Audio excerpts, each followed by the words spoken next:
Welcome, friends, in the lecture number 2, and we stop here in the last lecture the theorem regarding similar set.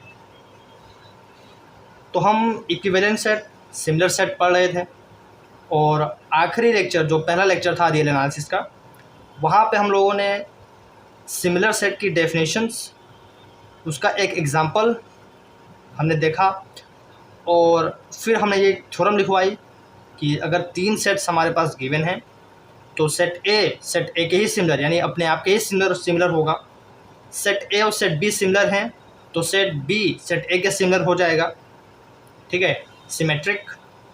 Set A set B के similar है, set B set C के similar है तो अपने आप ही set A set C के similar हो जाएगा, ट्रांजिटिव। तो मैंने कहा था कि इस टाइप का जो रिलेशन है, ठीक है, जो ये सिमिलरिटी का जो इक्विवेलेंट का जो ये रिलेशन है, ये आपका इक्विवेलेंस रिलेशन बना लेगा क्योंकि ये तीनों प्रॉपर्टी सेटिस्फाई कर रहा है। ये तीनों प्रॉपर्टी कुछ वैसे ही हैं जैसे इक्विवेलेंस रिलेशन की होती है, इसीलिए जो सिमिलर सेट का रिलेशन है वो आपका इक्विवेलेंस रिलेशन होता है। तो इसका प्रूफ रह गया था, तो इसका प्रूफ हम इस लेक्चर में करेंगे। प्रूफ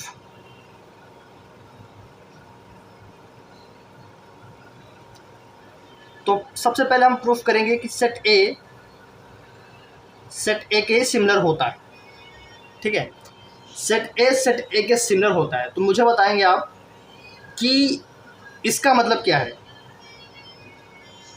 हम लोगों ने इससे पहले क्या पढ़ा है, जब हम सिमिलर सेट की डेफिनेशन पढ़ रहे थे क्या, कि जब ए अगर बी के सिमिलर है तो ए बी के सिमिलर तभी होगा जब एक bijective function, there exist a bijective function, एक बाइजेक्शन मिलना चाहिए, एक बाइजेक्शन सेट ए से सेट बी में मिलना चाहिए, ठीक है। तो मैं आपको दिखाता हूं अभी, ठीक है। तो A and B two non empty sets, then we say that A is equivalent to B और A is similar to B if there exist a bijective map from F, if there exists a bijective map F A to B, then we say A is similar to B। तो हमें proof करना है कि A के similar है, इसका मतलब A से A में हमें एक बाइजेक्शन मिलना चाहिए। अगर हमें ये प्रूफ करना है कि A के सिमिलर है, सेट A के ही सिमिलर है या इक्विवेलेंट है, तो एक बाइजेक्शन मैप मिलना चाहिए।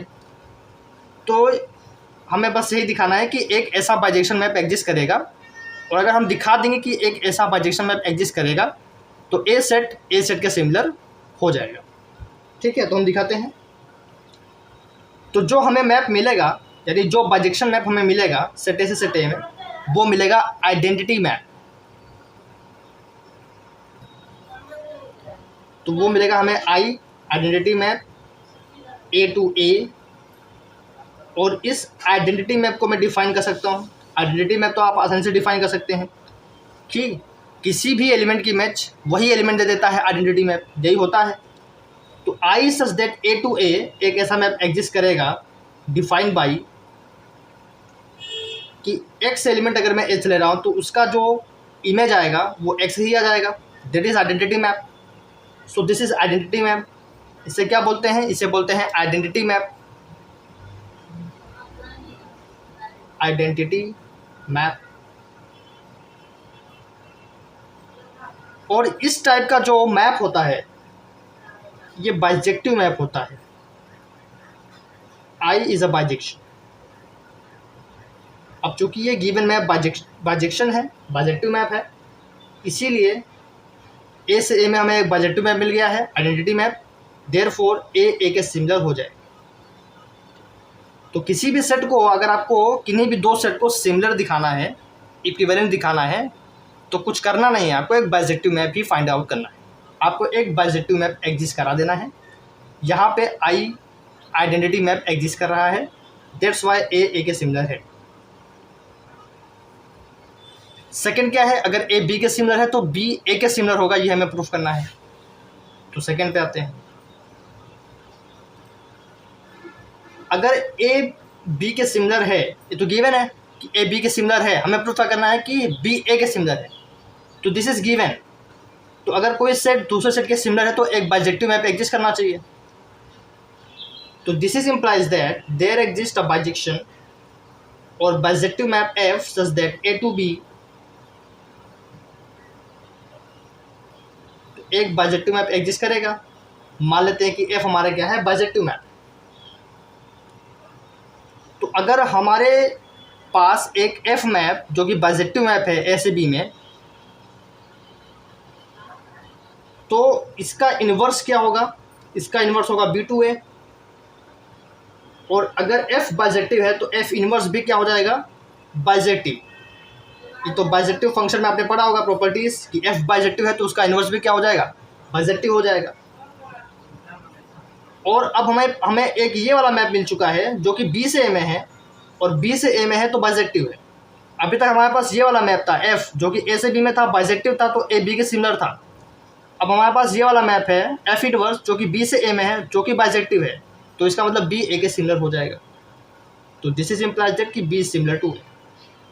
तो अगर ए बी के सिमिलर है तो बी भी क्या है, ए के सिमिलर है। ये हमने प्रूफ कर दिया, तो ये भी प्रूफ हो गया। अब तीसरा क्या हमें प्रूफ करना है कि दो चीज़ें गिवन है। क्या चीज़ें गिवन है कि पहला तो गिवन है कि ए बी के सिमिलर है, फिर दूसरा एक और चीज़ गिवन है कि बी सी के सिमिलर है, और हमें प्रूफ क्या करना है कि ए सी के सिमिलर है। तो अब दो अलग अलग चीज़ें दे रखी हैं कि ए बी के सिमिलर है, अगर सिमिलर है तो बाइजेक्शन होगा, बी सी के सिमिलर है तो सिमिलर है तो बाइजेक्शन होगा, और हमें प्रूफ करना है कि ए सी के सिमिलर है। ठीक, तो ए सी के सिमिलर है तो हमें अगेन एक बाइजेक्शन दिखाना ही पड़ेगा ए से सी में। तो इसको कैसे प्रूफ करेंगे, आइए देखते हैं। तो इसको भी हम आसानी से प्रूफ कर सकते हैं, बहुत हार्ड नहीं है। सारी जो हमारी अप्रोच रहेगी वो एक बाइजेक्टिव फंक्शन पे ही स्टिक रहेगी। हम बाइजेक्टिव फंक्शन का यूज़ करेंगे, बाइजेक्टिव फंक्शन के इर्द गिर्द घूमेंगे और हमारा अपना प्रूफ होगा। अब यहाँ पे दो चीज़ें गिवन है। पहला, ए बी के सिमिलर है और बी सी के सिमिलर है। ए बी के सिमिलर है तो एक बाइजेक्शन पहले एग्जिस्ट करा लो। This is implies that there exist a bijective map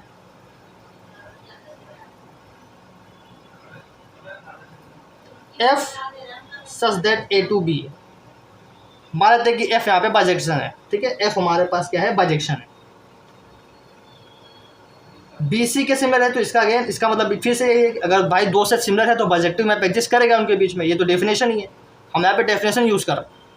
ठीक, कोई यहाँ पे इस चीज़ को लेके डाउट नहीं करेगा कि ए बी के सिमिलर है तो हम कैसे बाइजेक्टिव लिख दे रहे हैं, बी सी के सिमिलर है तो हम कैसे बाइजेक्टिव लिख दे रहे हैं। ये डेफिनेशन का हम यूज़ कर रहे हैं कि दो सेट सिमिलर होते हैं तो उनके बीच में बाइजेक्शन होता है। There exist a bijective map, तो एक और बाइजेक्टिव मैप हम यहाँ पे एग्जिस्ट करा लेते हैं बी से सी के बीच में। मान लेते हैं कि ये जी है। अब मुझे बताना है, या मेरा क्लेम क्या है, मेरा क्लेम ये है कि ए सी के सिमिलर होगा। मेरा क्लेम क्या है कि ए सी के सिमिलर होगा, और ए सी के सिमिलर होगा तो ए और सी के बीच में भी क्या होना चाहिए, बाइजेक्शन होना चाहिए। तो हमें एक ऐसा बाइजेक्शन मिलता है, कौन सा है बाइजेक्शन, वो है जी कंपोज एफ। ठीक, यानी कंपोजिशन ऑफ फंक्शन हमारे पास एक ऐसा बाइजेक्टिव मैप मिल जाता है ए से सी में, और इसी के थ्रू हम ये कह सकते हैं कि ए सी के सिमिलर हो जाएगा।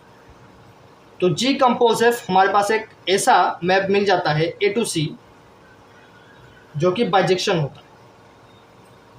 ये हमारे पास क्या होता है, बाइजेक्टिव मैप होता है या बाइजेक्शन होता है।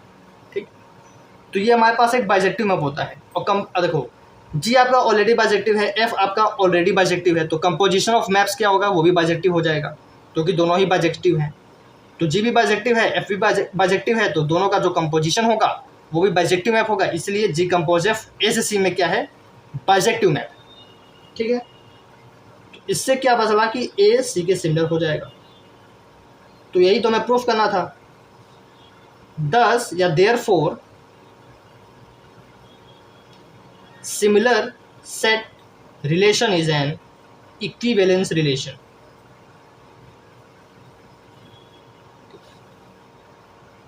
तो बीएससी के एग्ज़ाम्स में, सेमेस्टर्स एग्ज़ाम्स में या एमएससी के सेमेस्टर एग्ज़ाम्स में कहीं कहीं पे ये प्रूफ आ जाता है, इसलिए मैंने प्रूफ करा दिया क्योंकि ये प्रूफ इंपॉर्टेंट भी है। तो सिमिलर सेट और इक्विवेलेंट सेट के रेस्पेक्ट में ये प्रूफ काफ़ी इंपॉर्टेंट है।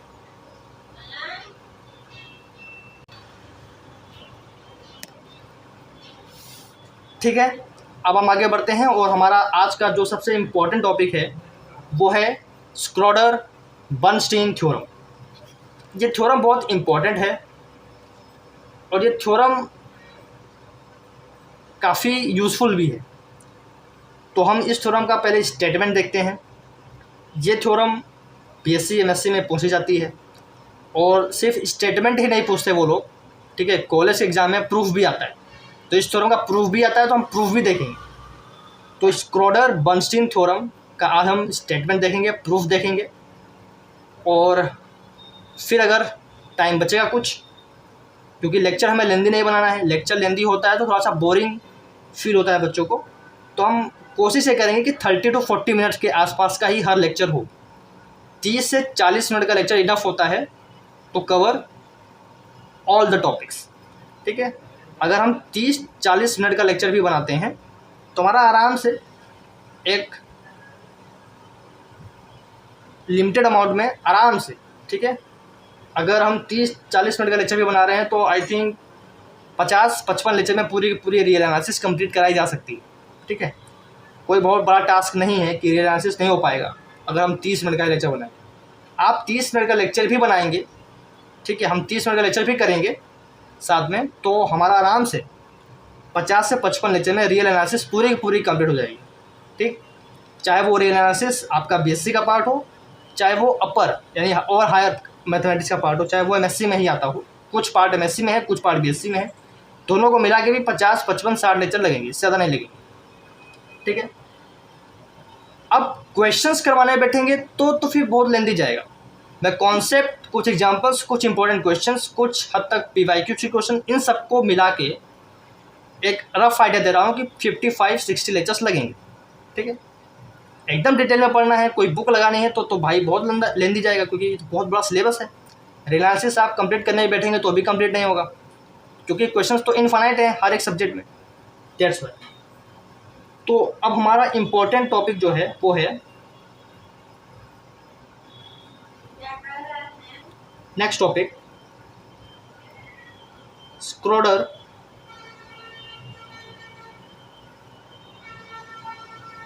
Bernstein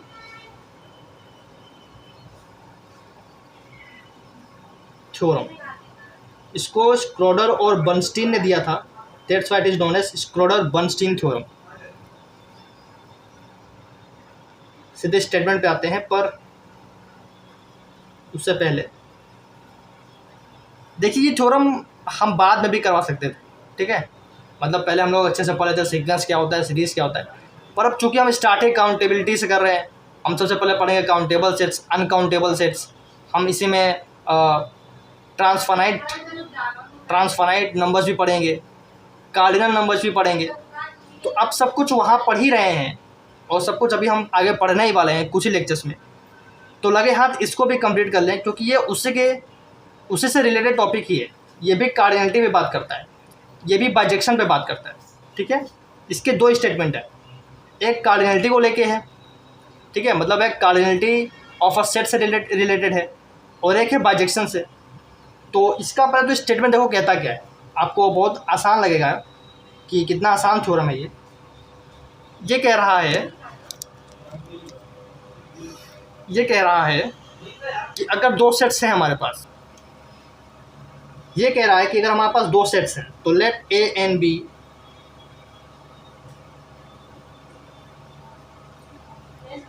B two non empty sets,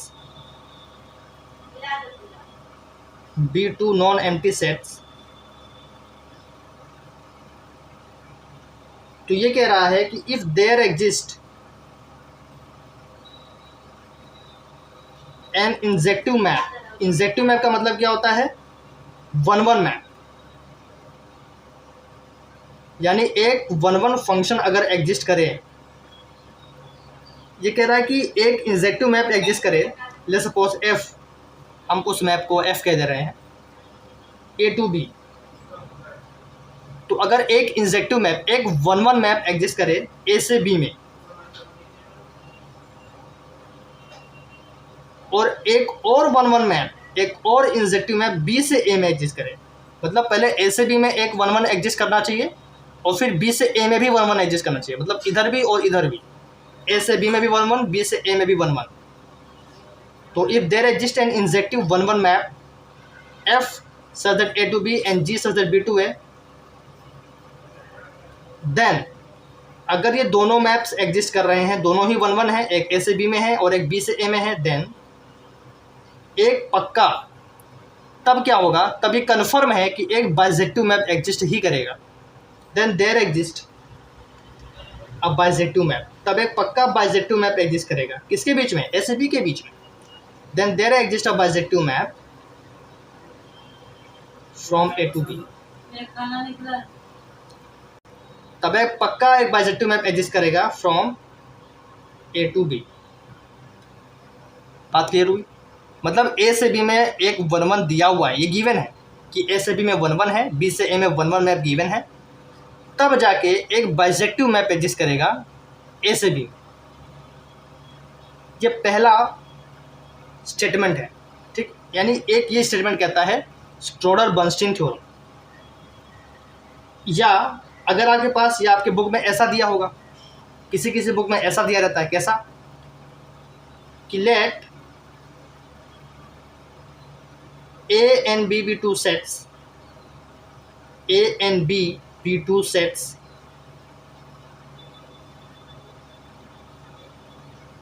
if cardinality of A is less or equal to cardinality of B। यहाँ पे भी दो चीज़, वहाँ पे भी दो चीज़ गिवन है, क्या कि ए से बी में वन वन, बी से ए में वन वन। यहाँ पे भी दो चीज़ गिवन है कि कार्डिनलिटी ऑफ ए लेस और इक्वल टू होना चाहिए कार्डिनलिटी ऑफ बी के, एंड कार्डिनलिटी ऑफ बी भी लेस और इक्वल टू होना चाहिए कार्डिनलिटी ऑफ ए के।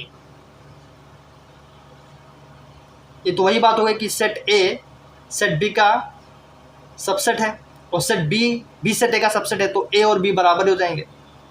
तो यहाँ से क्या हो गया, यहाँ से हमें ये मिल सकता है कि देन कार्डिनलिटी ऑफ ए जो है वो बराबर हो जाएगी कार्डिनलिटी ऑफ बी के।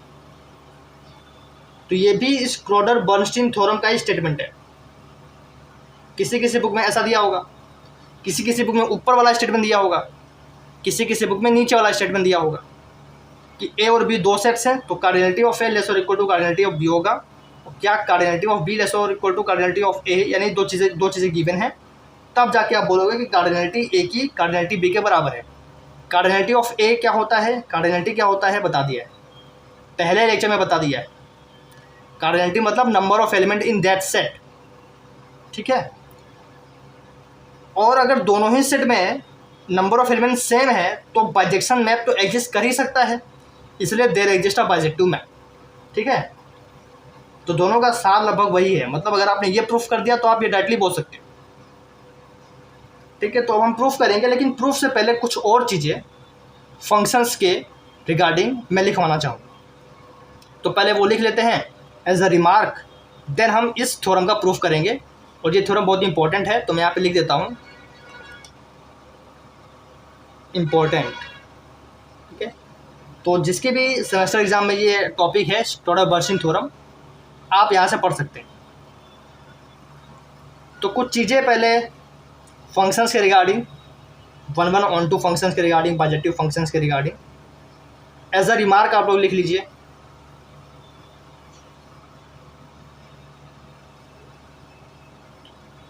पहला पॉइंट कि let F such that set A to set B is onto function. Onto functions क्या होता है फ्रेंड्स, सरजेक्टिव फंक्शन। तो अगर एफ फंक्शन ए से बी की ओर ऑन टू दिया हुआ है, ये वाला फंक्शन आपका ऑन टू फंक्शन है, then there exist g function b to a which is 1 1,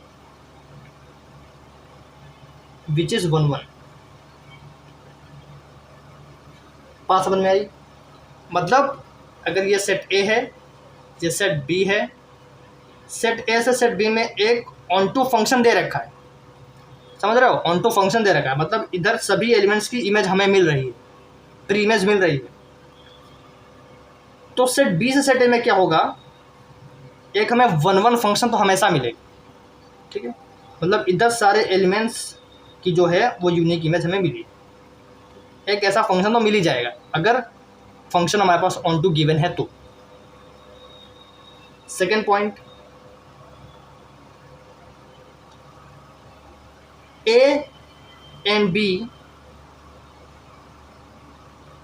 are two sets, ये दो सेट्स अगर गिवन हैं, फाइनाइट हैं। फाइनाइट का मतलब समझते हो, नंबर ऑफ एलिमेंट्स फाइनाइट है, मतलब हम नंबर ऑफ एलिमेंट गिन सकते हैं, काउंट है, काउंटेबल है।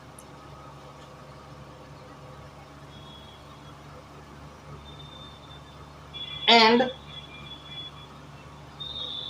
Having same number of element, और नंबर ऑफ एलिमेंट भी सेम है, having same number of element. Having same number of element का मतलब ये होता है कि सेट ए में जितने एलिमेंट हैं उतने ही सेट बी में है। अगर सेट ए में 11 एलिमेंट है तो बी में भी 11 है। देन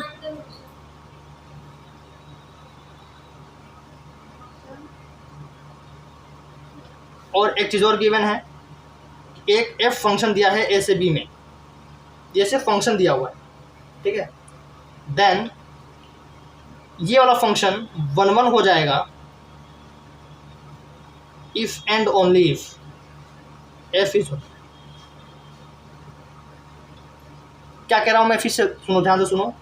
दो सेट्स हैं, दोनों सेट फाइनाइट है, मतलब नंबर ऑफ एलिमेंट फाइनाइट है, और दोनों सेट के पास सेम नंबर ऑफ एलिमेंट हैं, इधर जितने एलिमेंट हैं उधर इधर भी इतने ही एलिमेंट हैं, और एक फंक्शन दे रखा है सेट ए से सेट बी में। तो ये फंक्शन 1 1 तभी होगा, तभी और तभी होगा, ठीक है? ये फंक्शन 1 1 तभी और तभी होगा जब ये फंक्शन ऑन टू भी है, ठीक है? तो if and only if condition है, और अगर ऑन टू है तो 1 1 भी होगा। बात समझ में आ रही है?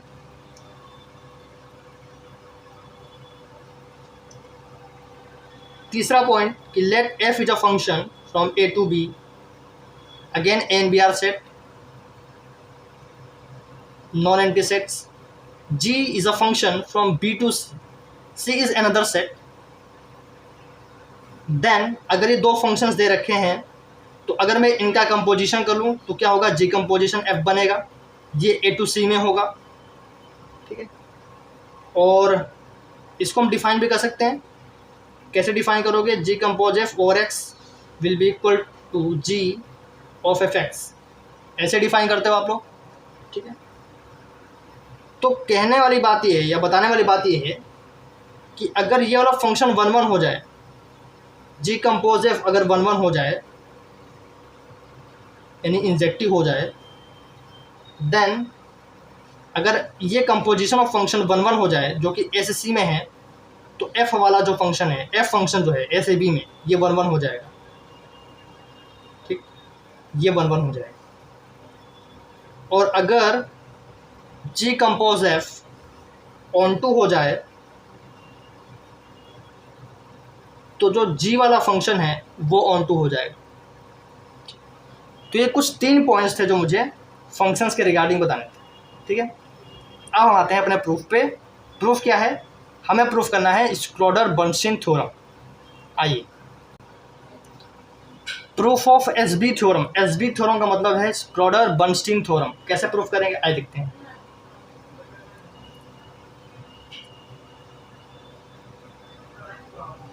तो पहले तो स्टेटमेंट आई थिंक आपको थोड़ा बहुत याद हो गया होगा। स्टेटमेंट ये कह रहा है कि दो सेट हैं ए एंड बी, ए से बी में एक 1 1 मैप दिया हुआ है, बी से ए में भी एक 1 1 मैप दिया हुआ है। दो मैप्स गिवन हैं, दोनों ही 1 1 मैप हैं। तो स्क्रोडर-बर्नस्टीन थ्योरम ये कहता है कि अगर ये दो 1 1 मैप दिए हुए हैं, ये दोनों इंजेक्टिव मैप दिए हुए हैं, तो पक्का ए से बी में एक बाइजेक्टिव मैप एग्जिस्ट करेगा, पक्का 100% एक बाइजेक्टिव मैप एग्जिस्ट करेगा ए से बी में। ये कहता है स्क्रोडर बर्नस्टीन थ्योरम, ठीक है। इसका मैंने दूसरा मतलब ये बताया था कि अगर ए और बी सेट्स हैं, कार्डिनलिटी ऑफ ए लेस और equal to cardinality of B है, और कार्डिनलिटी ऑफ बी लेस और equal to cardinality of A है, तो cardinality of A is equal to cardinality of B हो जाएगा, ठीक है। कैसे प्रूफ करेंगे? तो पहले तो जो चीज़ें गिवन रहती है ना, पहले आप उसको लिख लिया करो, ठीक है। जैसे आपने स्टेटमेंट लिखा प्रूफ थ्योरम का, अब उसमें जो गिवन है पहले तो वो लिख लो। ये होता है प्रॉपर प्रूफ लिखने का तरीका, ठीक है। इससे क्या होगा कि जो स्टेटमेंट में गिवन है वो भी आपको एक बारी रिकॉल हो जाएगा कि हाँ ये गिवन है, अब हमें जो प्रूफ करना है हम उसको क्लेम करेंगे और सीधा हम प्रूफ पे आगे बढ़ेंगे। तो पहले लिखने का तरीका हमें आना चाहिए। तो पहले जो चीज़ें गिवन है वो लिखते हैं और फिर हम प्रूफ की तरफ आगे बढ़ते हैं। तो गिवन क्या है? पहले तो 2 सेट गिवन है, तो given 2 sets A and B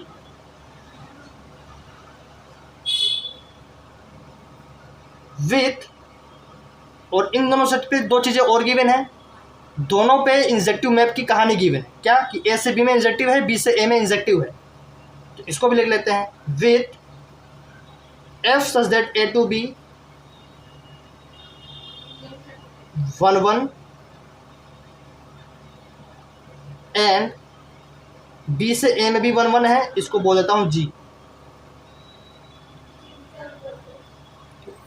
ए से बी में एक 1 1 मैप एग्जिस्ट कर रहा है, लेट्स सपोज एफ, बी से ए में एक 1 1 मैप है जी। ये दोनों ये सारी चीज़ें गिवन है, ठीक है। ये सारी चीज़ें गिवन है, मैं कुछ नया लिख नहीं रहा हूँ, ये जो स्टेटमेंट में दिया था वही मैं लिख रहा हूँ मैथमेटिकली। हमें शो क्या करना है? To show there exist a bijection, एक बाइजेक्शन एग्जिस्ट करेगा। लेट्स सपोज इसको बोल देता हूँ मैं फाई, एक फाई मैप एग्जिस्ट करेगा ए से बी में, जो कि क्या होगा? बाइजेक्टिव होगा। ये हमें प्रूफ करना है, ठीक है। तो हम लोग बहुत आराम से इसको प्रूफ करेंगे, तो बस बने रहिएगा, ठीक है। जहाँ पे भी डाउट हो आप लोग लेक्चर के बाद कमेंट कर सकते हैं, ठीक है। तो कमेंट इसलिए ऑन है ताकि आप अपने डाउट पूछ सकें। तो we have 2 sets, here we have set A, here we have set B। हमें सेट A से सेट B में फाई जो मैप है, ये वाला जो मैप है, इसका हमें क्या दिखाना है? बाइजेक्शन, कि फाई बाइजेक्टिव मैप होगा, ठीक है। हम A को 2 पार्ट में ब्रेक करेंगे। A सेट को 2 पार्ट में हम ब्रेक कर लेते हैं। एक पार्ट को बोलते हैं कि S पार्ट है और एक पार्ट को बोलते हैं S कॉम्प्लीमेंट, ठीक है। मतलब हम सेट ए को 2 पार्ट में ब्रेक कर लिए, ठीक है। और उस 2 पार्ट में जो एक पार्ट था उसको बोला एस सेट और दूसरे वाले को बोला एस कॉम्प्लीमेंट सेट, ठीक है। एक पार्ट को बोला एस सेट और जो दूसरा वाला पार्ट है वो एस वाला नहीं है, तो एस कॉम्प्लीमेंट, ठीक है। एस से बी की ओर मैप एफ है हमारे पास, ये एफ 1 1 गिवन है, और एक मैप जी बी से ए की ओर है, तो जी वाला जो है वो एस कॉम्प्लीमेंट की ओर आ रहा है। तो ये चीज़ें आपको थोड़ा सा दिमाग में रखनी पड़ेगी, ठीक है। और चूंकि ये इधर से आ रहा है तो this is ji inverse, sorry ये बिल्कुल सही है। आप इधर लेके जा रहे हो तो दिस इज जी, अगर आप इधर लेके जा रहे हो तो ये जी इनवर्स हो जाएगा, ठीक है। आप समझ में आई? तो जो ए था, ए सेट था, उसको मैंने 2 पार्ट में ब्रेक किया। एक पार्ट को बोला एस सेट, दूसरे को बोला एस कॉम्प्लीमेंट सेट। एस से बी की ओर हमने एक मैप जो गिवन है 1 1, उसी को बोल दिया एफ है ए से बी में, और दूसरा वाला बी से ए में है 1 1, लेकिन मुझे एस कॉम्प्लीमेंट से बी की ओर जाना है, तो उसको मैं बोलूँगा जी इनवर्स, तो उसको मैंने बोला जी inverse. I think it is now clear. पहली लाइन तो हम ये लिखेंगे कि इफ आइदर ऑफ एफ और जी, अगर दोनों में से, मतलब अभी क्या गिवन है हमारे पास कि एफ और जी 1 1 है, अगर दोनों में से कोई भी ऑन टू हो गया, दोनों में से कोई भी ऑन टू मैप हो गया, सब्जेक्टिव मैप हो गया, देन द रिजल्ट होल्ड, तो रिजल्ट तो अपने आप होल्ड कर जाएगा, तो हमें कुछ प्रूफ करने की ज़रूरत ही नहीं पड़ेगी, ठीक है। मतलब वो तो ऑलरेडी 1 1 दिया हुआ है, अब ऑन टू भी हो जाएंगे तो ऑलरेडी बाइजेक्टिव हो ही गया, तो हमें कुछ प्रूफ करने जरूरत ही नहीं पड़ी। आप समझ रहे हैं, FOG 1 1 है, अगर दोनों ऑन टू भी हो जाएंगे तो बाइजेक्टिव ही हो गए, तो कुछ प्रूफ ही नहीं करना पड़ा, रिजल्ट हमारा ऑलरेडी होल्ड कर गया। तो इसलिए हम अज्यूम करके चलेंगे, ठीक है, इसलिए हम अज्यूम करके चलेंगे कि दोनों ऑन टू नहीं है, ठीक है, क्योंकि ऑन टू हो जाएंगे तो वो तो ऑलरेडी प्रूफ हो गया। हम अज्यूम करके चलेंगे कि ऑन टू नहीं है, 1 1 गिवन है, 1 1 तो है, ऑन टू नहीं है, तो अज्यूम दैट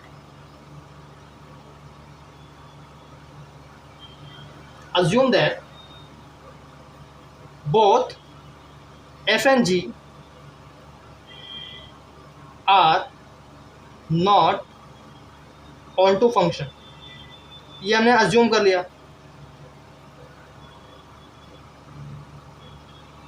अगर दोनों ऑनटू फंक्शंस नहीं हैं तो एक एच फंक्शन हम,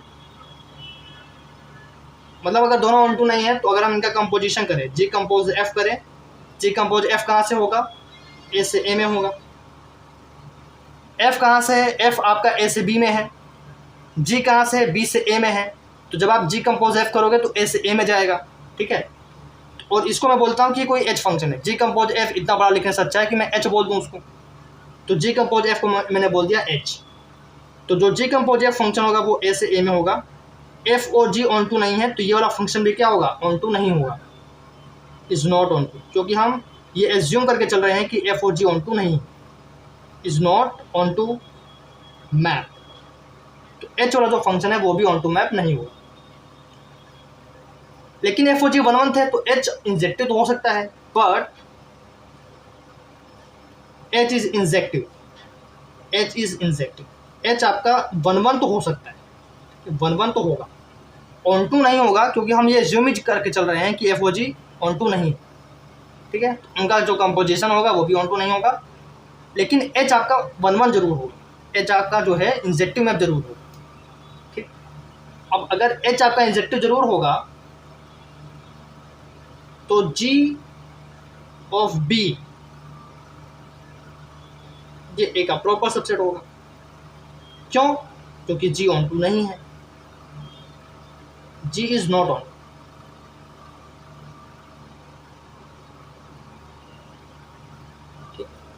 जी आपका ऑन टू मैप नहीं है, इसलिए जी ऑफ बी जो है वो ए का प्रॉपर सबसेट होगा, ठीक है। जी ऑन टू मैप नहीं है तो जी ऑफ बी हमेशा ए से छोटा होगा, यानी ए का सबसेट होगा, प्रॉपर सबसेट होगा, ठीक है। अब आपको कुछ चीज़ें यहाँ पे लेट करनी, मतलब इस प्रूफ को आगे बढ़ाने के लिए इतनी चीज़ें तो ऑलरेडी हमें समझ में आ रही, अभी जितनी चीज़ें लिखी हैं वो सारी चीज़ें अभी तो मेरे ख्याल से क्लियर ही होगी आपको भी। अगर कोई डाउट हो तो आप कमेंट कर सकते हैं। अब इस प्रूफ को आगे बढ़ाने के लिए, मतलब फाई को बाइजेक्टिव मैप शो करने के लिए हमें कुछ और चीज़ें यहाँ पे लेट करनी पड़ेंगी। तो आइए लेट करते हैं ताकि हमारा प्रूफ पूरा हो सके। तो हमें कुछ चीज़ें कंस्ट्रक्ट करनी पड़ेंगी ताकि हम अपना प्रूफ कंप्लीट कर सकें। ओके, तो चलिए लेट करते हैं। तो सबसे पहले हम एक सेट लेट करेंगे x, लेट x, ये x सेट आपका a के बराबर नहीं होना चाहिए, मतलब जो हमारा डोमेन है a के बराबर नहीं होना चाहिए। तो x सेट हम लेट कर रहे हैं जो कि a के बराबर नहीं है। तो ये है क्या, ये है a minus G of b, और ये आपका नॉन एम्प्टी होना चाहिए, तो डजंट इक्वल टू फाई होना चाहिए, ठीक है। ये फाई आपका वो मैप नहीं है, ये फाई मतलब नॉन एम्प्टी होना चाहिए, ठीक है। यहाँ मैं लिख देता हूँ नॉन एम्प्टी। तो आपको सबसे पहले एक्स सेट लेट करना है। एक्स सेट जो है आपका वो a minus G of B होगा, ठीक है। मतलब जो a सेट है उस a सेट में से आपको जी ऑफ बी घटा देना है, ठीक है। जी ऑफ बी घटा देना है, और जी ऑफ बी ए का ही सबसेट है, तो a में से जब जी ऑफ बी घटा देंगे तो जो बचेगा वो x सेट है। तो आपको सबसे पहले ये x आपको लेट कर लेना है। तो let x is this. Now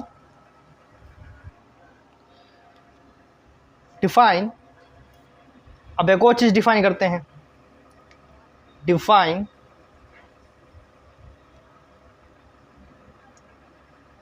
S, अब हम एक एस डिफाइन करेंगे। एस मैंने आपको बताया था जो ए है, ए सेट था, उसको हमने दो पार्ट में डिवाइड किया था, एस और एस कॉम्प्लीमेंट। तो अब हम एस डिफाइन कर रहे हैं। एस कैसे डिफाइन कर रहे हैं ये हमारे लिए इंपॉर्टेंट है। एस डिफाइन कर रहे हैं हम लोग एक्स की मदद से, जो भी हम लोगों ने एक्स सेलेक्ट किया है। तो एस को हम लिखेंगे x union H of x union H of H X union and so on. इस तरीके से हम एस को डिफाइन कर रहे हैं, ठीक है, बस डिफाइन कर रहे हैं।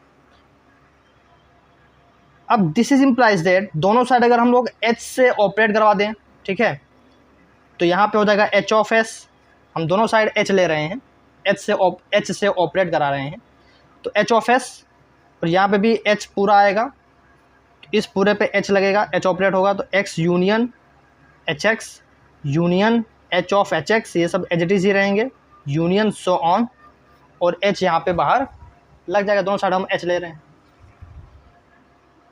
ठीक। तो ये हो जाएगा एच ऑफ एक्स, ये हो जाएगा एच ऑफ एक्स, ये हो जाएगा, जब इसके साथ आएगा तो H union H of H X, तो union H of H X, फिर जब इसके साथ आएगा तो क्या होगा, union H of H X union so on. ठीक है, बात समझ में आ रही है, ठीक है। तो ओवरऑल जो एस है हमारा, तो एस क्या हो जाएगा, एस जो है, ये वाला जो एस हमने डिफाइन किया है, ये क्या हो जाएगा, x union H of S. S हो जाएगा एक्स का एच ऑफ एस से यूनियन करा देंगे तो आपको पूरा पूरा एस मिल जाएगा, ठीक है। एक्स क्या था, एक्स था ए माइनस जी बी, मतलब वो ए का सबसेट ही होगा एक तरीके से, ठीक है। ए के बराबर नहीं होगा लेकिन ए का सबसेट ही होगा, क्योंकि जी बी ए का सबसेट था। अब जी ऑफ बी अगर ए का सबसेट था, X A minus G of B है, तो एक्स जो है आपका ए का सबसेट ही होगा, ठीक है।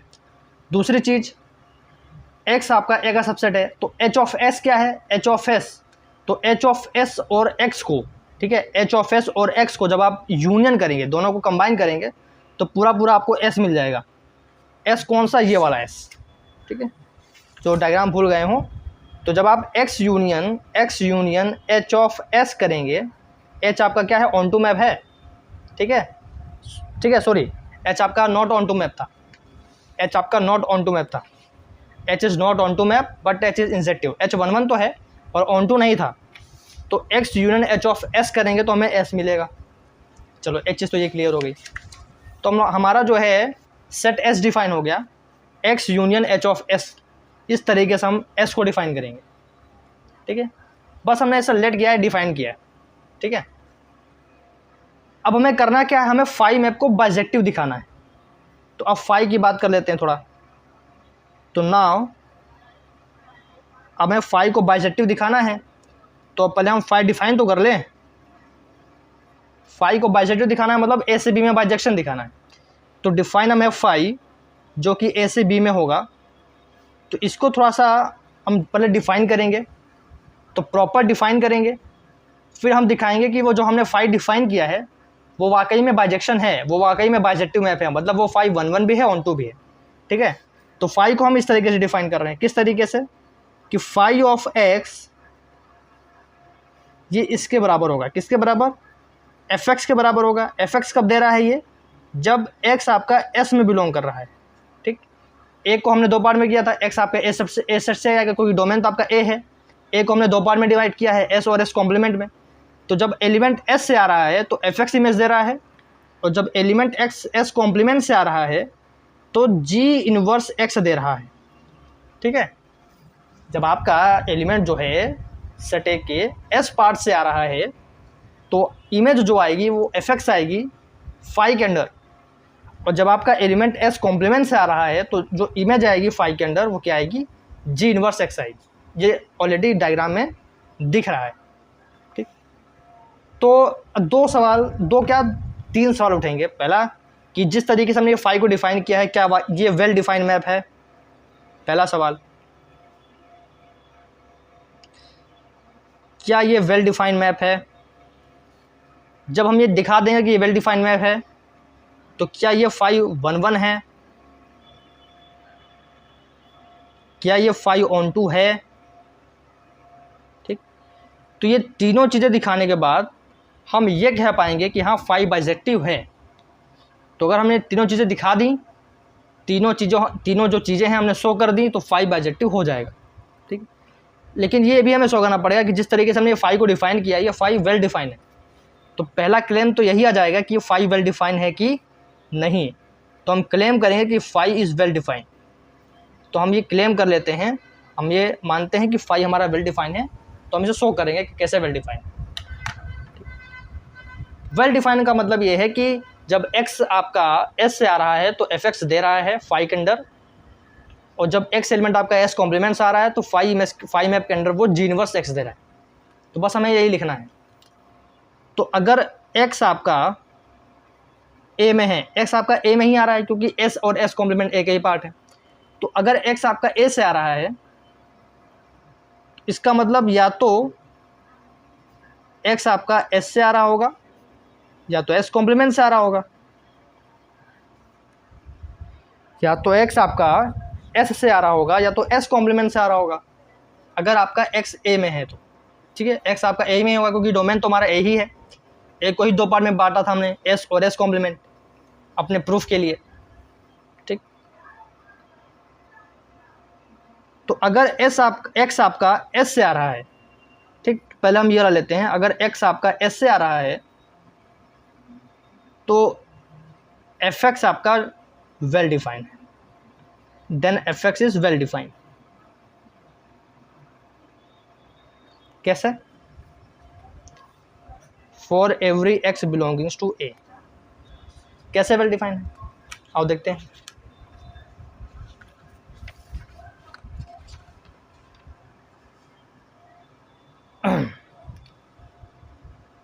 ये जो x है, जब x आपका यहां से आएगा s से, तो f ऑफ x जो है वो यहां पे जाएगा b में।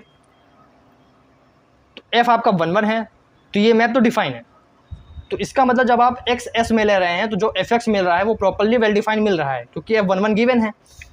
तो ये जो चीज़ मैंने बताई ये तो एकदम ट्रू है कि if x belongs to s then fx is well defined for every x belongings to a। अब अगर x s से नहीं आ रहा है, तो अगर x s से नहीं आ रहा है तो जाहिर सी बात है x कहाँ से आ रहा होगा, s कॉम्प्लीमेंट से आ रहा होगा। तो if x doesn't belongs to s, इसका मतलब ये है कि x also does not belongs to capital X। अगर x एलिमेंट आपका सेट S में नहीं है तो x एलिमेंट आपका सेट X में भी नहीं है, क्योंकि जो S था वो x union H of S था। ठीक है, x आपका एलिमेंट सेट X में नहीं है। इसका मतलब अगर x एलिमेंट आपका सेट X में नहीं है तो x एलिमेंट आपका G ऑफ B में होगा। ठीक है, क्योंकि G ऑफ B भी तो A का सबसेट था, और x सेट क्या था, x आपका A minus G of B, यानी A में से G ऑफ B घटा देंगे, A में से G ऑफ B हटा देंगे तब जाके x आएगा। तो अगर x आपका x में नहीं है, होता तो A माइनस जी बी, मतलब x अगर x में होता तो कोई दिक्कत नहीं थी, मतलब जी बी में नहीं है। पर अगर x आपका x सेट में नहीं है, ये वाला जो एलिमेंट है ये सेट x में नहीं है, तो इसका मतलब G ऑफ B में होगा। तो this is implies that x belongs to G of B। ठीक है, इससे ये इम्प्लाई होता है कि x हमारा G ऑफ B में। और अगर ऐसा है तो देयर एग्जिस्ट, हमें एक एलिमेंट b कैपिटल B में मिल जाएगा सच दैट कि G ऑफ B करने पे मुझे x इमेज मिल जाएगी। ठीक है, और यहाँ से अगर मैं b की बात करूँ तो b क्या हो जाएगा, G इनवर्स x। G को मैंने इधर भेज दिया तो b हो गया G इनवर्स x। अब G आपका 1 1 है, सिंस G इज़ 1 1। ऐसा मैं क्यों किया, क्योंकि G आपका 1 1 गिवन है। ठीक, तो b की जो वैल्यू आ रही है वो G इनवर्स x आ रही है। ठीक है, इसका मतलब G इनवर्स x एग्जिस्ट कर रहा है, और G इनवर्स x एग्जिस्ट कर रहा है तो G इनवर्स x कब आ रहा है, जब x आपका s कॉम्प्लीमेंट से आ रहा है। मतलब ये भी डिफाइन है, ये तो ऑलरेडी डिफाइन था fx आपका जब x आपका s से आ रहा था ये तो ऑलरेडी डिफाइन था क्योंकि f 1 1 था। चूँकि G भी 1 1 है तो G इनवर्स x भी आपका वेल डिफाइन है। ठीक है, तो दिस इज इम्प्लाइज दैट कि जी इनवर्स एक्स एग्जिस्ट, जी इनवर्स एक्स एग्जिस्ट, तो फाई आपका वेल डिफाइन हो गया, क्योंकि फाई में दो चीज़ें आ रही है ना, एक तो एफ एक्स आ रहा है, एक तो जी एक्स आ रहा है, तो दोनों पे बात, सॉरी, एक एफ एक्स आ रहा है, एक जी इनवर्स एक्स आ रहा है, तो दोनों पे बात करनी होगी। ठीक है, तो दोनों के लिए हमने बात करी, तो फाई हमारा वेल डिफाइन हो गया। तो यहां से फाई इज वेल डिफाइंड। तो अब हमें क्या प्रूफ करना है? अब हमें 1 1 प्रूफ करना है, और क्या प्रूफ करना है? ऑन टू प्रूफ करना है। तो अब हमारा अगला क्लेम क्या हो जाएगा? फाई इज 1 1 या फाई इज इंजेक्टिव। अब फाई को इंजेक्टिव दिखाएंगे, फाई को सब्जेक्टिव दिखाएंगे, तो जब ये दोनों चीजें हो जाएंगी तो हमारा क्या हो जाएगा? बाइजेक्टिव हो जाएगा। फाई इज इंजेक्टिव मतलब फाई इज 1 1। तो अब हम दिखाएंगे फाई हमारा 1 1 है। तो 1 1 कैसे दिखाते हैं? इसके लिए 3 केस बना लेंगे, क्योंकि देखो एलिमेंट आपका एक बारी एस में है तो कुछ अलग इमेज आ रही है फाई के अंदर, और एक बारी एस कॉम्प्लीमेंट में है तो कुछ अलग इमेज आ रही है फाई के अंदर। तो दोनों के लिए हमें ध्यान रखना पड़ेगा, दोनों के लिए हमें ध्यान रखना होगा। ठीक है, तो मान लेते हैं कि दोनों ही एलिमेंट एस से आ रहे हैं। लेट एक्स कोमा वाई, दोनों जो एलिमेंट हैं ये एस से आ रहे हैं, और अगर दोनों एलिमेंट एस से आ रहे हैं तो phi of X is equal to, अगर मैं फाई ऑफ वाई लेके चलूं तो फाई ऑफ एक्स, तो जब एक्स आपका एस में है तो फाई ऑफ एक्स क्या आता है? एफ एक्स, तो एफ एक्स आ जाएगा। और वाई भी अगर आपका एस में है तो फाई ऑफ वाई क्या आएगा? एफ ऑफ वाई आएगा। ठीक, तो यहां से एफ एक्स बराबर एफ ऑफ वाई है, मतलब X is equal to Y रहेगा। ठीक, F X is equal to F of Y लेके चल रहे हैं तो x is equal to Y हो जाएगा। F X is equal to F of Y से x बराबर वाई इसलिए आ गया क्योंकि f इज 1 1, ये तो गिवन ही है ना। f जो फंक्शन है वो तो ऑलरेडी 1 1 गिवन है, तो कोई अगर फंक्शन f 1 1 है तो x बराबर वाई तो हो ही जाएगा। लेकिन ये कब हुआ? जब दोनों एलिमेंट s से आ रहे थे। ठीक है, मान लेते हैं हम दोनों एलिमेंट s कॉम्प्लीमेंट से आ रहे हैं, तब क्या होगा? आओ देखते हैं, उसके लिए भी देख लेते हैं। उसके लिए अलग इमेज आएगी, वो जी इनवर्स x टाइप की आ रही थी। तो अगर दोनों एलिमेंट s कॉम्प्लीमेंट से ले लें, S Y X comma Y belongs to S complement, then ठीक, ये सब डोमेन में है क्योंकि एक को हमने दो पार्ट में बांटा था, एस और एस कॉम्प्लीमेंट। तो अगर दोनों एलिमेंट एस कॉम्प्लीमेंट से आ रहे हैं तो अगर हम फाई ऑफ एक्स बराबर फाई ऑफ वाई लेके चलें फॉर 1 1 शो करने के लिए, तो ये क्या हो जाएगा? जी इनवर्स एक्स, ये क्या हो जाएगा? जी इनवर्स वाई, और यहाँ से भी क्या हो जाएगा? अगर मैं दोनों साइड जी ऑपरेट करा दूँ तो ये हो जाएगा जी ऑफ जी इनवर्स एक्स, करा सकते हैं दोनों साइड ऑपरेट। ये हो जाएगा जी ऑफ जी इनवर्स वाई, करा सकते हैं ना, दोनों साइड जी ऑपरेट करा दिया। ये तो आइडेंटिटी हो जाएगा, ये भी मिल गया आइडेंटिटी हो जाएगा, तो बचेगा क्या? सिर्फ एक्स बराबर वाई। तो यहाँ पे भी एक्स बराबर वाई आ रहा था, यहाँ पे भी एक्स बराबर वाई आ रहा है, और जी आपका 1 1 है। तो एफ फाई एक्स बराबर फाई वाई लेके चले और एक्स बराबर वाई आया, मतलब फाई 1 1 है। यहाँ पे भी फाई एक्स बराबर फाई वाई लेके चले और एक्स बराबर वाई आया, मतलब फाई 1 1 है। तो ये कब हुआ? पहला वाला केस था जब दोनों एलिमेंट एस से आ रहे हैं, दूसरा वाला केस था जब दोनों एलिमेंट एस कॉम्प्लीमेंट से आ रहे हैं। मान लेते हैं कि एक एलिमेंट एस से आ रहा है और एक एस कॉम्प्लीमेंट से आ रहा है, तब कैसे करेंगे उसके लिए भी देख लेते हैं। सी के लिए अगर एक्स वाला एलिमेंट एस से आ रहा है और लेट वाई वाला एलिमेंट एस कॉम्प्लीमेंट से आ रहा है, तब क्या करेंगे? सच दैट कि फाई एक्स बराबर फाई वाई लेके चल रहे हैं, तो यहाँ पे भी एक्स बराबर वाई आना चाहिए, एक्स बराबर वाई आना चाहिए, या कुछ ऐसा आना चाहिए ताकि हम बोल सकें कि फाई 1 1 है। तो फाई ऑफ एक्स बराबर फाई वाई आ रहा है, मतलब एक्स आपका एस से आ रहा है, तो फाई एक्स क्या होगा? एफ ऑफ एक्स, क्योंकि जब एक्स एलिमेंट सेट एस से आ रहा है, सेट एस से आएगा, तो फाई ऑफ एक्स क्या होगा? एफ एक्स देगा। और जब एक एलिमेंट वाई एस कॉम्प्लीमेंट से आएगा तो फाई ऑफ वाई क्या देगा? जी इनवर्स वाई, तो वही लिख लेते हैं। ठीक है, जो अभी डेफिनेशन थी फाई की वही हमने यहाँ पे यूज़ करी। ठीक है, यहाँ पे जी इनवर्स है तो दोनों साइड जी ऑपरेट कराते हैं एक बार फिर से, तो ये हो जाएगा जी ऑफ एफ एक्स, यहाँ पे ऑपरेट कराएंगे तो ये हो जाएगा जी इनवर्स वाई। ठीक है, ये हो जाएगा जी कंपोज एफ ऑफ एक्स। ठीक है, ये हो जाएगा वाई। और जी कंपोज एफ क्या था, जी कंपोज एफ था एच, जी कंपोज एफ जो था वो एच मैप था। तो ये सिंपली हो गया H of X is equal to Y. ठीक है, H of X is equal to Y का मतलब ये है कि जो वाई वाला एलिमेंट है वो एच ऑफ एस में बिलोंग कर रहा है। ठीक है, वाई अगर आपका एच ऑफ एस में बिलोंग कर रहा है तो इसका मतलब ये है कि वाई आपका एस में बिलोंग कर रहा है। वाई अगर एच ऑफ एस में है तो वाई एस में रहा होगा। ठीक है, वाई अगर आपका एच ऑफ एस में है तो वाई आपका एस में भी है, लेकिन वाई हम कहाँ पे लेके चल रहे हैं, वाई हम एस कॉम्प्लीमेंट में लेके चल रहे हैं, और कॉन्ट्राडिक्शन आ गया है वाई बिलोंग्स टू एस। मतलब हम वाई लेके चल रहे थे एस कॉम्प्लीमेंट में और आंसर हमारा क्या आ रहा है, मतलब रिजल्ट हमारा क्या आ रहा है कि वाई एस में चला गया है ड्यू टू दिस। तो वाई बिलोंग्स टू एस हमारा क्या आ गया, कॉन्ट्राडिक्शन। तो ये हमारा क्या आ गया, दिस इज अ कॉन्ट्राडिक्शन। जहाँ पे आप नीचे लिख सकते हो which is a contradiction, which is a contradiction. तो मतलब ये वाला केस तो पॉसिबल ही नहीं है, तो यहाँ पे तो कॉन्ट्राडिक्शन आ रहा है।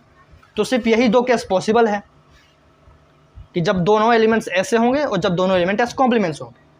तो अब चूंकि तब यही दो केस पॉसिबल हैं, तो इसका मतलब ये है कि फाई 1 1 है, क्योंकि यहाँ पे भी 1 1 शो कर रहा है और यहाँ पे भी 1 1 शो कर रहा है, तो दोनों ही केसेस में 1 1 शो कर रहा है।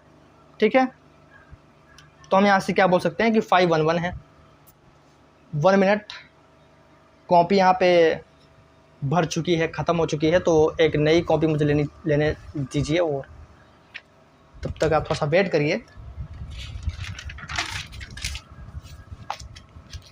ना। तो I have a new page, I have a new copy, तो इस पर हम यहाँ से कंटिन्यू करेंगे अपना प्रूफ। तो हमें क्या मिला अभी तक, हमें मिला 5 1 1 हो गया, हमें मिला है कि 5 1 1 हो गया। तो हम यहाँ से लिख सकते हैं डायरेक्टली कि हैंस 5 इज 1 1। अब स्क्रॉडर बर्नस्टीन थ्योरम का जो प्रूफ है थोड़ा सा लेंदी हो रहा है, और ये थोड़ा सा लेंदी है भी। ठीक है,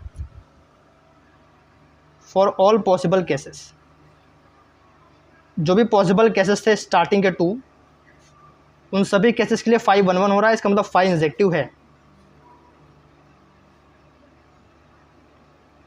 अभी हमें क्या शो करना है, हमारा लक्ष्य क्या है, 5 को बाइजेक्टिव शो करना है। हमारा जो लक्ष्य है वो है 5 को बाइजेक्टिव शो करना है। इंजेक्टिव हो गया है, वेल डिफाइन तो हम ऑलरेडी कर ही चुके हैं। वो तो हमारा फर्ज भी बनता था कि हमने 5 डिफाइन किया तो वेल डिफाइन तो दिखाना ही पड़ेगा कि जो आपने डिफाइन किया है वो वाकई में वेल डिफाइन है कि नहीं, कि ऐसे ही डिफाइन कर दिया। तो हमने दिखाया कि वेल डिफाइन था, फिर हमने दिखाया इंजेक्टिव भी है, अब हम दिखा देते हैं सब्जेक्टिव भी है, और जैसे सब्जेक्टिव दिखा देंगे तो प्रूफ खत्म हो जाएगा, क्योंकि इंजेक्टिव हो गया, सब्जेक्टिव हो गया, तो बाइजेक्टिव तो हो ही जाएगा। तो अब हमारा क्लेम क्या होगा, 5 बाइजेक्टिव है। चूंकि ये प्रूफ थोड़ा सा लेंदी है, तो इसी वजह से ये वीडियो का जो लेंथ है वो भी लेंदी हो जा रहा है समझ रहे हैं। तो हमारा क्लेम क्या है, सब्जेक्टिव। तो हम 5 को दिखा देते हैं कि सब्जेक्टिव होगा। सब्जेक्टिव मतलब ऑन टू। तो हमारा जो अगला क्लेम है वो है 5 को ऑन टू दिखाना है। ऑन टू का मतलब ये है कि बेसिकली हमारा क्लेम क्या है कि 5 ऑफ ए करने पे मुझे बी मिल जाए। मतलब 5 ऑफ ए करूं, 5 आपका ए से बी में है मैप, तो 5 ऑफ ए करने पे मुझे पूरा पूरा बी मिल जाए। यही तो होता है ऑन टू। ऑन टू क्या होता है कि डोमेन में सारे जो एलिमेंट्स हैं उन सभी की इमेजेस मिले, और पूरा पूरा जो कोडोमेन है वो भी कवर होना चाहिए। मतलब हर एक कोडोमेन की जो एलिमेंट्स हैं उन सभी की प्री इमेज मिलनी चाहिए। मतलब 5 ऑफ ए बराबर बी होना चाहिए। ठीक है, तो इसी को लेके चलते हैं।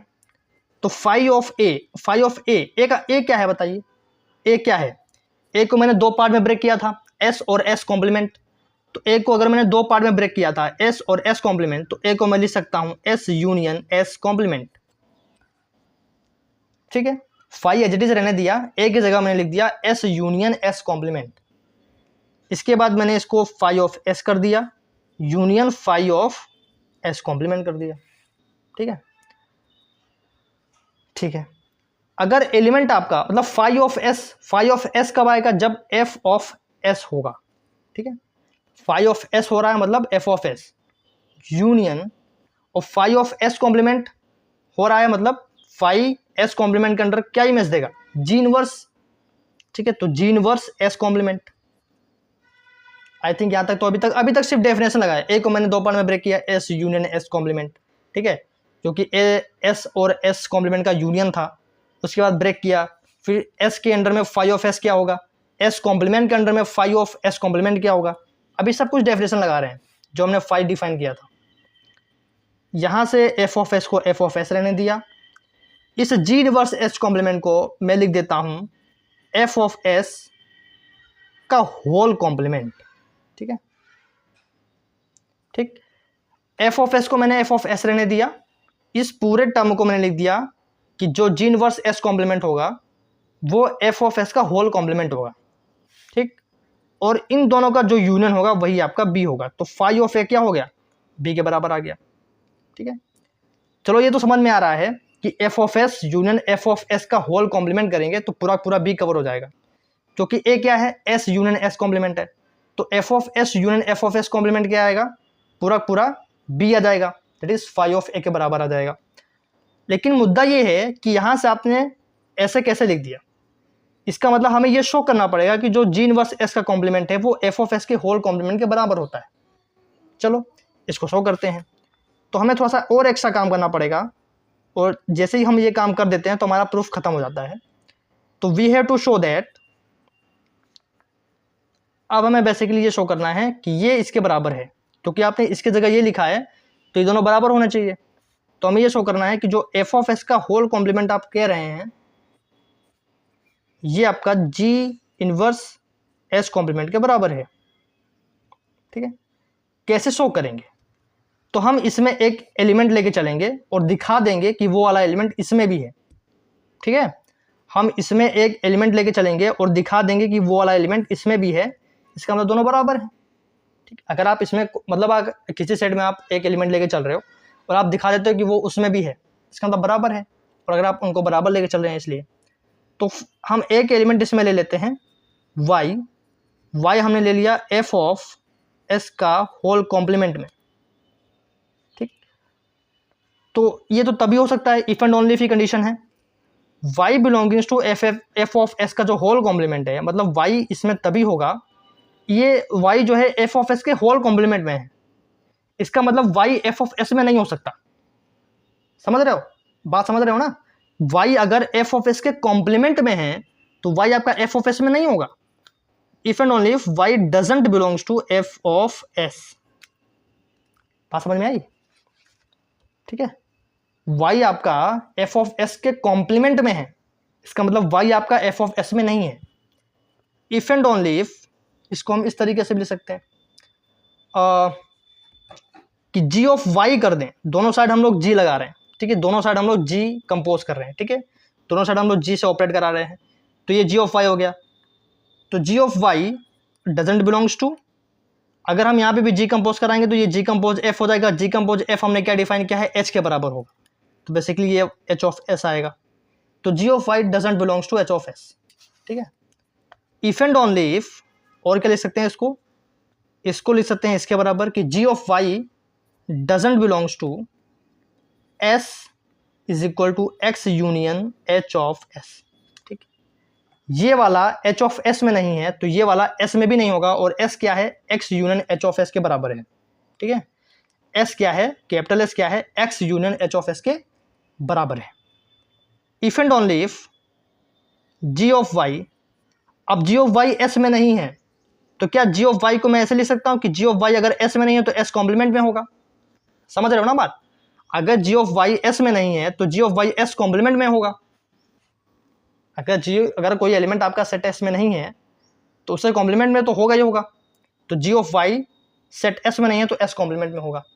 अब यहां से y को इधर ही रखते हैं और g को उधर भेजते हैं, तो y बिलोंग्स टू हो जाएगा g इनवर्स s का कॉम्प्लीमेंट। तो हम y लेके चले थे f ऑफ s के होल कॉम्प्लीमेंट में, और हमने दिखा दिया कि y आपका g इनवर्स s कॉम्प्लीमेंट में भी है, मतलब बराबर है। इसका मतलब ये है कि फाई आपका ऑन टू है। ठीक, हालांकि वो तो यहाँ पे इसे हो गया था, कहाँ पे, यहाँ पे कि फाई ऑफ ए बराबर फाई ऑफ बी है। ठीक है, वो तो यहाँ पे ही शो हो गया था कि F of S union F of S का होल कॉम्प्लीमेंट ही बी के बराबर आएगा, तो फाई ऑफ ए बराबर फाई ऑफ ए जो है वो बी के बराबर हो जाएगा। यही हमारा क्लेम भी था, तो फाई ऑफ ए बराबर बी मतलब फाई ऑन टू हो जाएगा।